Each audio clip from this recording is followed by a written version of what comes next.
어제 코로나19 발병 사실을 처음 시인한 북한의 감염 상황이 심상치 않은 것 같습니다. 알 수 없는 열병이 이미 지난달 말부터 퍼졌다고 오늘 추가 발표했습니다. 발열자가 35만 명 발생했고 6명이 숨졌다고 밝혔는데 알 수 없는 열병은 코로나19를 지칭한 것으로 보입니다. 취재기자 연결합니다. 홍주혜 기자. 네, 통일외교 안보부입니다. 네, 북한이 어제는 코로나19 확진자 발생을 처음으로 공식 인정했는데 이번에는 유행 규모를 공개했죠. 네, 오늘 새벽 북한 조선중앙통신을 통해 공개됐는데요. 통신은 김정은 국무위원장이 어제 국가비상방역사령부를 찾았다고 보도하면서 전국적인 비상방역 상황을 전했습니다.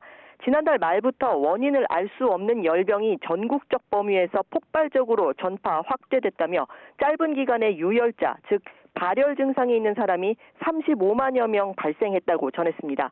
이 가운데 16만 2,200여 명은 완치됐고 현재 격리와 치료를 받는 인원은 18만 7,800여 명이라고 밝혔습니다. 또 6명이 숨졌는데 이 가운데 1명은 스텔스 오미크론 확진자로 분류했습니다. 이어 어제 하루에만 전국적으로 발열자가 18,000여 명이 새로 발생했다고 밝혀 확산세가 거센 것으로 관측됩니다.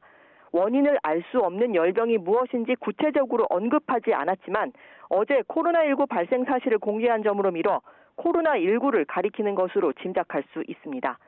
특히 지난달 말부터 수도권을 중심으로 열병이 동시다발적으로 전파됐다고 밝혀 지난달 25일 열린 조선인민혁명군 장설 90주년 기념 열병식을 계기로 바이러스가 전국적으로 퍼졌을 가능성에 무게가 실립니다.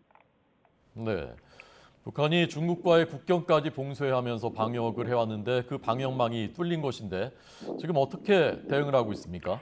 김정은 국무위원장은 우선 열병이 수도권을 중심으로 동시다발적으로 전파 확산했다는 건 방역 체계에도 허점이 있는 거라며 질타했습니다.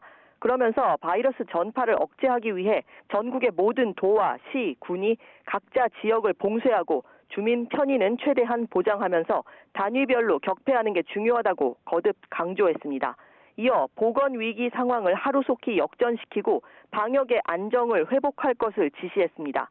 앞서 북한은 어제 코로나 사태 이후 처음으로 확진자 발생 사실을 인정했습니다.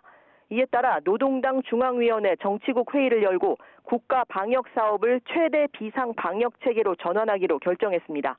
북한은 그동안 국제사회의 백신 지원을 거부해왔는데 이번에 코로나19 확산을 대외적으로도 공식 발표하면서 입장을 바꿀지 관심이 쏠립니다.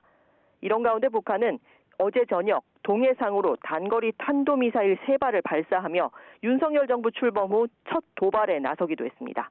내부 방역에 국가의 모든 역량을 집중할 것으로 예상되면서 현재 준비 중인 것으로 알려진 7차 핵실험 등 핵과 미사일 일정에도 변화가 생길지 주목됩니다. 지금까지 통일외교 안보부에서 YTN 홍주혜입니다.